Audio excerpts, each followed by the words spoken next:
dalam Tuhan ada sukacita, amin. Dan di mana ada sukacita pasti ada senyuman di wajahnya. Boleh sama-sama berikan senyuman untuk saudara, jumpai kanan kiri depan belakang, katakan mari bersukacita dalam Tuhan. Yuk minimal 2-3 orang, kiri kanan depan belakang dengan senyuman yang paling manis. Sukacita Tuhan luar biasa tercurah bagi setiap kita. Haleluya. Saya percaya sudah awal bulan ini sukacita sudah melimpah karena sudah pada gajian. Haleluya.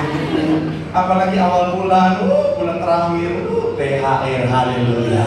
Saya percaya sukacita Tuhan melimpah. Senang bisa jumpa saudara. Saya melihat semangat sukacita yang luar biasa. Saya mau bilang saudara, orang yang setia semangat cari Tuhan, janji Tuhan, hidupnya anak cucunya pasti diberkati Tuhan. Sekarang kita bawa tangan yang paling meriah buat Tuhan. Sama-sama bilang sama saya, aku pasti diberkati Tuhan. Anak cucuku pasti diberkati Tuhan. Bilang kanan kirimu, kamu juga pasti diberkati Tuhan. Bilang sampai ngomong semangat. Tepuk tangan yang paling meriah buat Tuhan. Haleluya. Yuk, yang Alkitab kita mengangkat Alkitab kita. Alkitab juga boleh, Alkitab juga boleh. Yang Alkitab angkat tangan juga boleh. Sama-sama dengan iman percaya. Sama-sama kita katakan dalam nama Tuhan Yesus, aku percaya Alkitab ini adalah firman Tuhan. Setiap kata kalimatnya sanggup memberkati aku. Dan hari ini aku pasti diubahkan, aku pasti dipulihkan dalam nama Tuhan. Sama-sama kita katakan amin. Kita buka kitab kita saudara, Yohanes 3 ayat yang ke-16. Salah satu ayat yang sering dibacakan pada saat Natal, saudara. Mungkin saudara yang Pak Pendeta dari mana Pak Pendeta? Kenapa delay 15 menit Pak Pendeta? Karena ada kecelakaan beruntun saudara di tol Kunjung. Dan memang parkir luar biasa karena jalan ditutup. Dikeluarkan satu persatu saudara. Saya percaya saudara dan saya tetap dalam sukacita dan perlindungan Tuhan yang sempurna. Amin. Yuk, Yohanes 3:16 yang sudah di sana boleh bilang aku diberkati Tuhan. 3, iya, karena sehingga ia telah mengaruniakan anaknya yang tunggal, supaya setiap orang yang percaya kepadanya tidak binasa melainkan apa? Sekali lagi saudara, 3, iya, karena begitu besar kasih Allah akan dunia ini, sehingga ia telah mengaruniakan anaknya yang tunggal, supaya setiap orang yang percaya kepadanya tidak binasa melainkan apa? Beroleh hidup yang kekal. Sama-sama bilang sama saya, mengaruniakan. Kata mengaruniakan anaknya sisi saudara, ini punya makna menyediakan keselamatan. Sama-sama bilang sama saya, menyediakan keselamatan.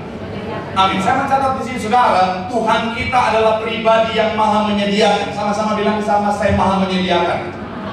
Nah, kata maha menurut Kamus Besar Bahasa Indonesia itu punya makna sangat amat teramat atau besar. Sekali lagi, maha menurut KBBI adalah sangat amat teramat ataupun besar saudara. Artinya apa saudara? Memiliki kemampuan yang besar untuk apa? Menyediakan. Dan saya mau bilang saudara, itulah Allah kita. Dia adalah maha menyediakan. Dia punya kemampuan yang besar untuk menyediakan. Bahkan di Kejadian 22 ayat 14 dikatakan apa?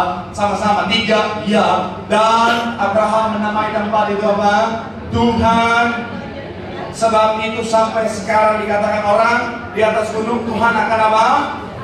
Kata Tuhan menyediakan menarik dalam terjemahan King James Version yang saudara bilang begini saudara. And Abraham called the name of that place Jehovah Jireh. Kalau terjemahan NIV-nya saudara pakai kata Tuhan yang menyediakan, tetapi di sini saudara menggunakan bahasa aslinya Jehovah Jireh. Kenapa Jehovah Jireh? Jehovah Jireh adalah salah satu dari nama Allah berdasarkan sifatnya yang maha menyediakan. Sekali lagi saudara, Jehovah Jireh ini adalah salah satu nama Allah berdasarkan sifatnya, yaitu apa? Allah yang maha menyediakan. Terdiri dari dua suku kata, Ir dan Ir Allah melihat, Allah menyediakan. Kenapa? Karena sekali lagi saudara, sifat Allah adalah maha menyediakan. Sama-sama bilang sama saya, maha menyediakan.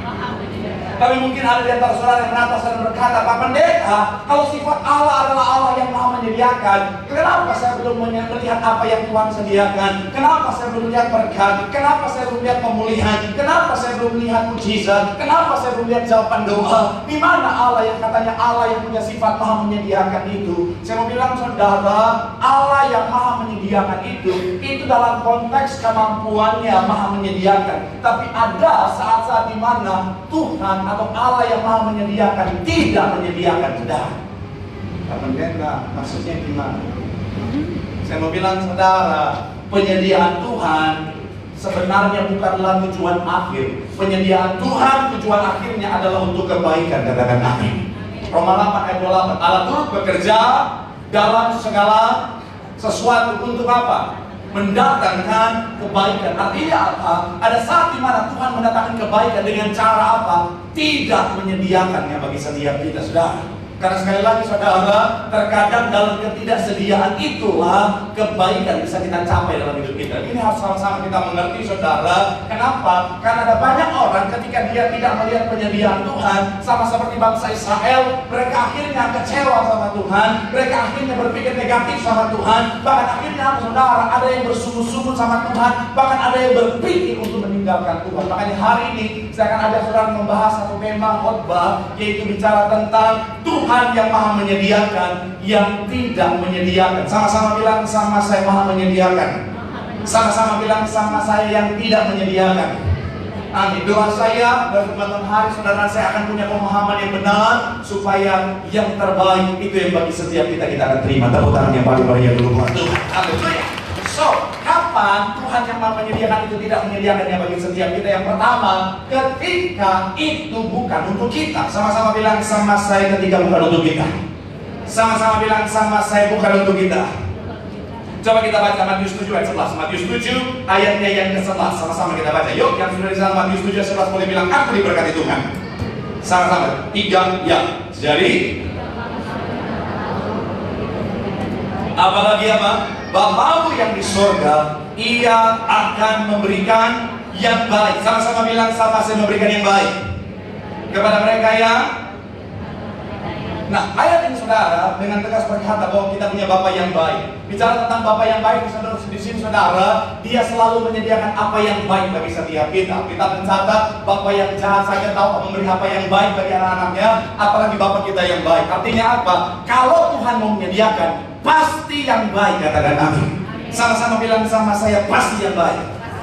Nah, kalau itu tidak baik, maka Bapa kita tidak akan menyediakannya bagi setiap kita. Nah, tapi begini saudara, seringkali kita tidak melihat penyediaan Tuhan karena apa yang kita minta untuk Tuhan sediakan itu tidak baik bagi setiap kita. Kita manusia terbatas, karena keterbatasan kita seringkali yang kita pikir baik sebenarnya bisa berbahaya buat kita, betul ya? Contoh anak saya baru setahun 8 bulan sudah.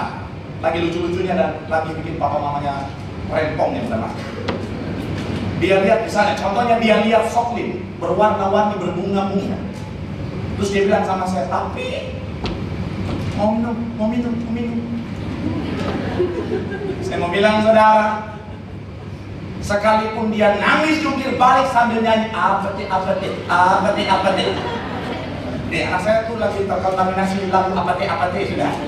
Dikit-dikit apa teh darah Yesus. Saya lagi tidur apa teh darah Yesus. Saya mau bilang saudara, sekalipun dia nyanyi apa teh sambil jungkir balik sambil kaya, saya nggak akan kasih. Kenapa? Karena itu berbahaya buat dia, betul ya? Saya mau bilang saudara, begitu pun Tuhan dalam kehidupan setiap kita. Kalau apa yang kita minta itu bisa berbahaya buat setiap kita, sekalipun kita jungkir balik, Tuhan tidak akan menyediakannya bagi setiap kita. Kenapa? Karena Dia Bapa yang baik. Jadi dalam kehidupan setiap kita, kalau hari saudara meminta, saudara berharap sama Tuhan, saudara berdoa sama Tuhan, dan ternyata Tuhan tidak kunjung menyediakannya bagimu, evaluasi kembali apa yang mau minta. Jangan-jangan itu berbahaya buat dirimu. Saya mau bilang saudara, saya datang ke Jakarta dengan harapan pengen jadi artis. Memalukan kan saya sudah berdamai dengan diri saya. Tapi dalam proses perjalanan itu, saya minta sama Tuhan, kasih dong. Saya pengen jadi berkat buat orang tua saya. Saya pengen nama Tuhan dipermuliakan melalui pencapaian saya. Tapi Tuhan gak kasih saudara. Kenapa? Karena ternyata Tuhan tahu itu nggak baik, Pak. Karena baru mulai aja udah salah pergaulan sudah. Iya, saya baru mulai salah pergaulan sudah. Jadi Tuhan tahu enggak. Kalau kamu lanjut di sana itu berbahaya buat. Makanya Tuhan nggak kasih, Tuhan nggak sediakan apa yang saya minta. Tapi kabar baik begini saudara. Kalau kita minta sesuatu, kita minta Tuhan sediakan sesuatu dan Tuhan tidak menyediakan, artinya itu nggak baik. Dan kabar baiknya, Tuhan sudah menyediakan yang jauh lebih baik. Katakan amin. Tepuk tangan yang baik bagi Tuhan.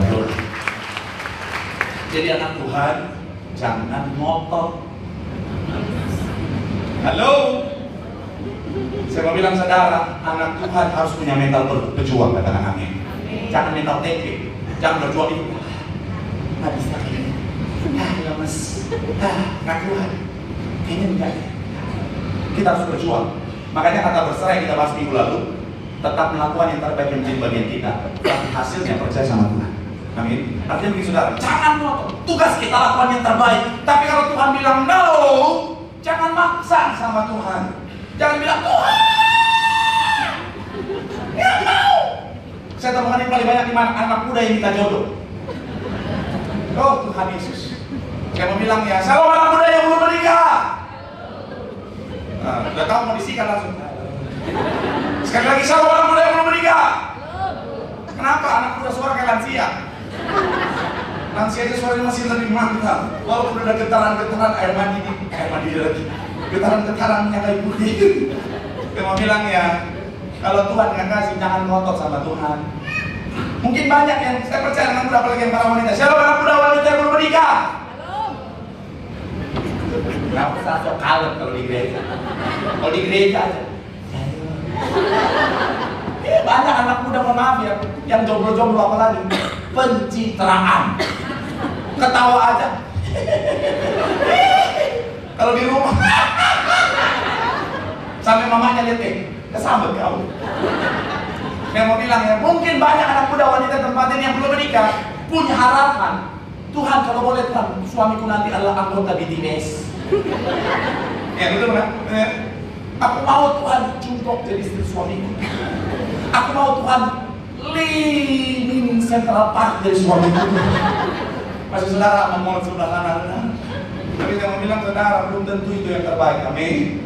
Kalau dia nggak takut akan Tuhan, dia nggak mau jadi imam dalam keluarga, itu bisa berbahaya. Makanya Tuhan nggak kasih. Tapi sekarang saya mau bilang saudara, belajar percaya sama Tuhan. Tugas kita lakukan yang terbaik. Tugas kita berjuang yang sungguh-sungguh sesuai dengan kemampuan kita.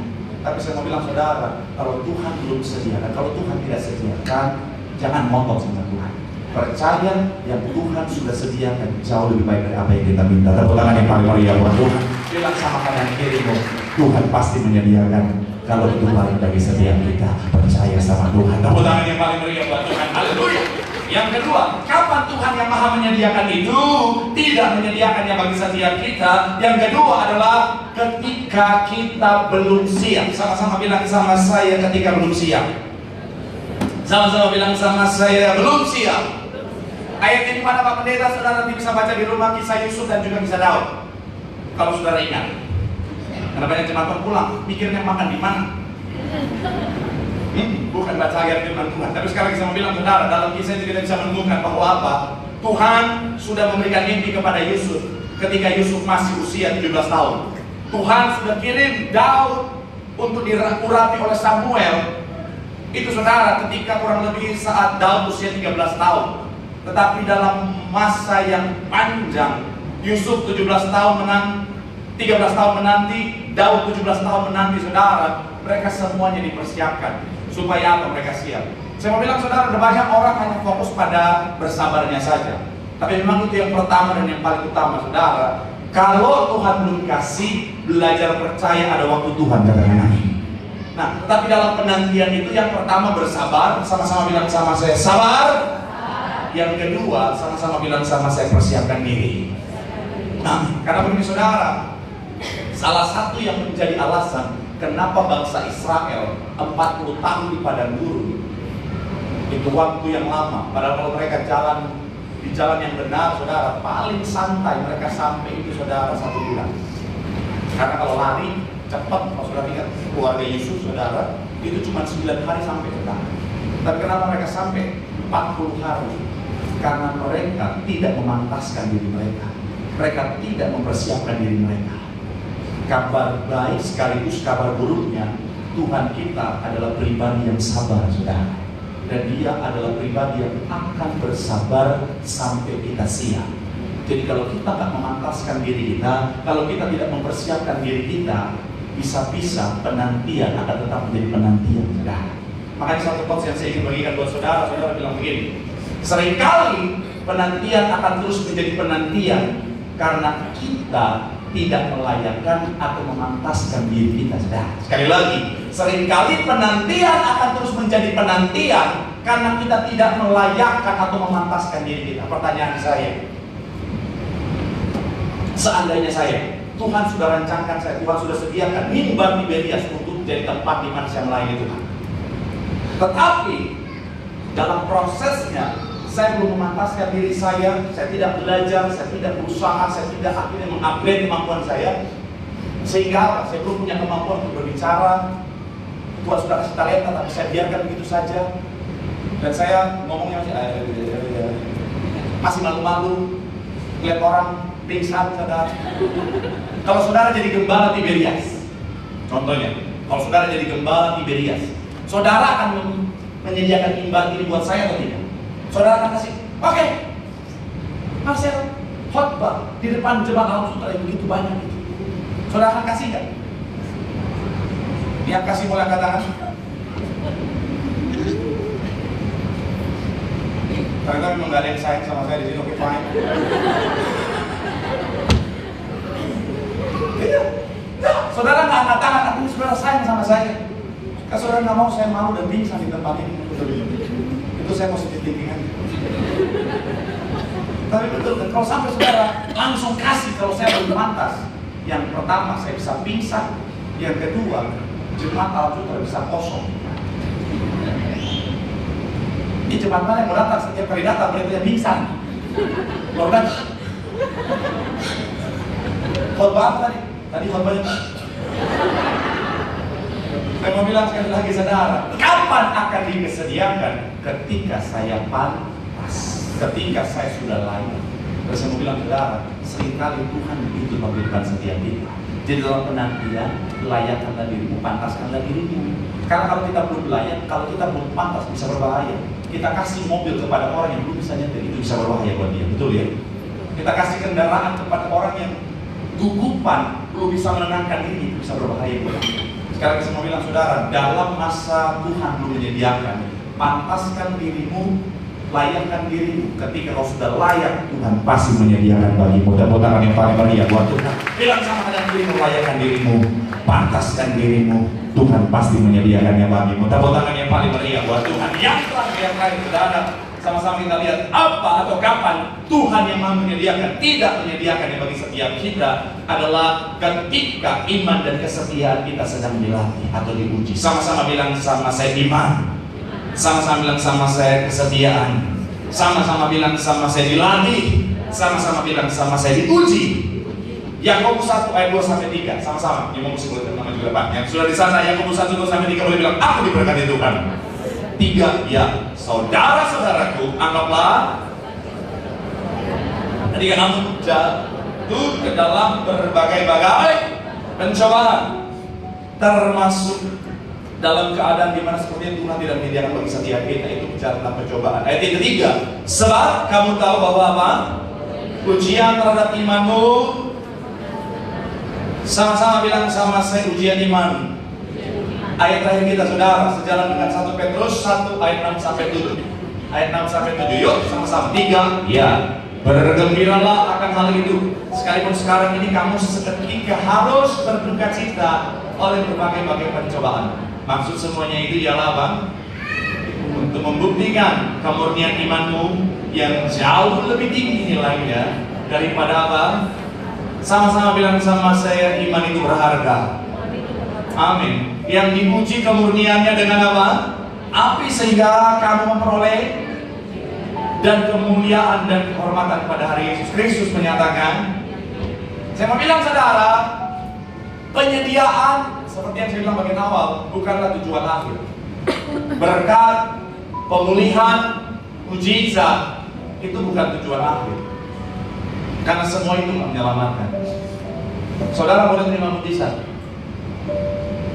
tapi bisa tetap masuk neraka. Saudara boleh terima pertolongan berkat yang luar biasa, tapi tetap bisa masuk neraka. Makanya kan Matius 7 21 sampai 23, bukan setiap orang yang berseru Tuhan Tuhan, bukankah kami telah bernubuat, melakukan mujizat dan lain sebagainya. Itu orang-orang yang sudah melakukan mujizat, saudara. Bukan cuma terima, tapi juga lakukan. Tapi pada akhir ayat orang berkata, hanyalah kamu sekalian para perempuan. Saya mau bilang saudara, penyediaan Tuhan dalam konteks Berkat, pemulihan, mujizat bukan tujuan akhir. Yang menjadi tujuan Tuhan dalam kehidupan setiap kita adalah karena iman kita diselamatkan. Makanya seringkali Tuhan tidak menyediakan bagi setiap kita karena Tuhan mau melatih apa yang menjadi paling penting dalam hidup kita, yaitu iman. Karena kalau hanya terima terus, seringkali iman gak bertumbuh di sana. Kalau kita lihat dulu baru kita percaya, itu bukan iman, itu kenyataan, itu konfirmasi, saudara. Tapi justru iman, sekalipun kita belum lihat, tapi kita percaya, itu baru iman. Di dalam kehidupan setiap kita kadang-kadang Tuhan pakai ketidaksediaan untuk memelatih iman kita. Apakah kita tetap percaya Dia Tuhan yang mampu menyediakan atau tidak? Jadi kalau hari saudara lagi minta berkat, Tuhan belum sediakan, evaluasi iman. Pastikan kau tingkatkan level iman bahwa Tuhan ku sanggup menyediakan. Kalau hari saudara melihat mujizat akan kesehatanmu, imanmu sedang dilatih untuk jadi iman yang besar. Dengan iman yang besar kau akan melihat mujizat yang besar. Hari ini, kalau kau sementara belum melihat pemulihan akan rumah tanggamu, suamimu makin ngaco, istrimu makin aneh-aneh, saya mau bilang Tuhan lagi mau melatih iman. Kau akan tetap beriman atau malah imanmu makin kendor. Karena ada banyak orang ketika dia belum lihat penyediaan Tuhan, imannya malah justru dia kendorkan.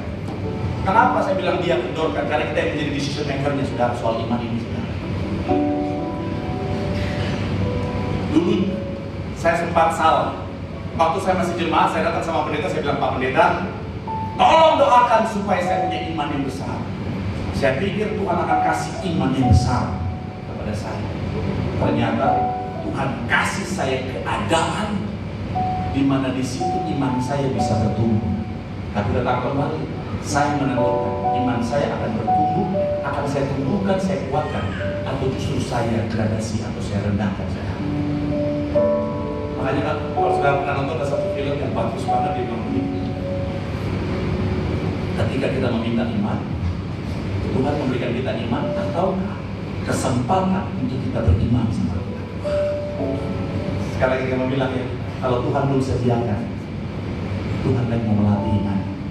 Jadi pastikan kau kuatkan imanmu. Makanya Daud dalam kondisi yang mengerikan, satu tindakan yang sangat tepat Daud lakukan, Daud menguatkan iman percayanya kepada Tuhan. Dan dalam proses itu tetaplah setia. Banyak orang ketika dia belum lihat penyediaan Tuhan, dia tinggalkan Tuhan. Ketika dia belum lihat pemulihan Tuhan, dia tinggalkan Tuhan. Ketika dia belum lihat berkat Tuhan, dia tinggalkan Tuhan. Akhirnya tidak melihat apa-apa dalam hidup. Tapi orang yang setia sampai akhir akan melihat penyediaan Tuhan kadang-kadang. Saya akan tutup dengan kesaksian saya minggu lalu, saudara. Seorang ibu yang kakinya setiap minggu datang makin hari makin berkah, dia tetap setia dari Tuhan. Kalau seandainya saat itu dia tinggalin Tuhan, bisa-bisa dia lihat mujizat. Tapi karena kesetiaannya, akhirnya dia lihat mujizat Tuhan. Saya mau bilang sekali lagi saudara, kalau Tuhan belum menyediakan bagimu, Tuhan lagi melatih iman dan kesetiaan. Tetap percaya, tetap setia.